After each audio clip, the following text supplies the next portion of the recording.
জড়বস্তুগত সুখ সর্বদাক্ষণ স্থায়ী, কেবল ঈশ্বরের প্রতি আত্মসমর্পণ এবং ভক্তি হল অন্তঃসুখের একমাত্র পথ।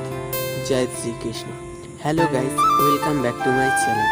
আজ আমরা চলে এসেছি দুর্গাপুর ইস্কন। দেখো, এইখানে রথের উপলক্ষে আমরা চলে এসেছি।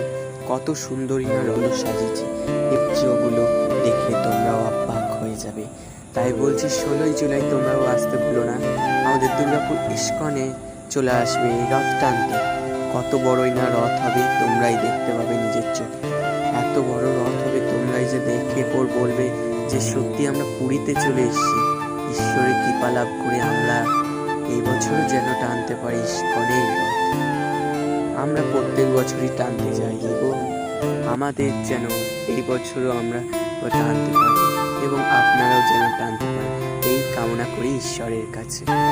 সত্যিকারে বলতে গেলে আপনারা যদি আসেন খুবই ভালো হবে, খুবই মজা হবে।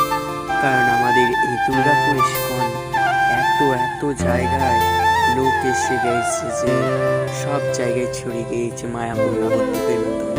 তেমন এখনো পুরীর মতনই ইস্কনের রথ হতে চলেছে। তোমরাও আসবে এবং সবাইকে নিয়ে আসবে। ভিডিওটা শেয়ার করবে, লাইক করবে এবং কমেন্ট করবে। আমি ভিতরে চলে এলাম। ভিতরে কত সুন্দর প্রভুর গীতা পাঠ হচ্ছে, গীতা পাঠ, আর এদিকে প্রভু রাধারানী গেট বন্ধ করে দিয়েছে। আমি বসে বসে গীতা পাঠ শুনছি। তারপরে দেখো প্রভু রাধা মাধবের গেট খুলতে শুরু হয়ে গেছে। জয় শ্রীকৃষ্ণ, প্রভু নিত্যানন্দ। তোমরাও আসো 16ই জুলাই ইস্কন দুর্গাপুরে। প্রভুর কাছে এই কামনাই করি যেন সবাই আসতে পারে তোমার রথ টানতে। জয় জগন্নাথ, জয় জগন্নাথ, রাধে রাধে। সাবস্ক্রাইব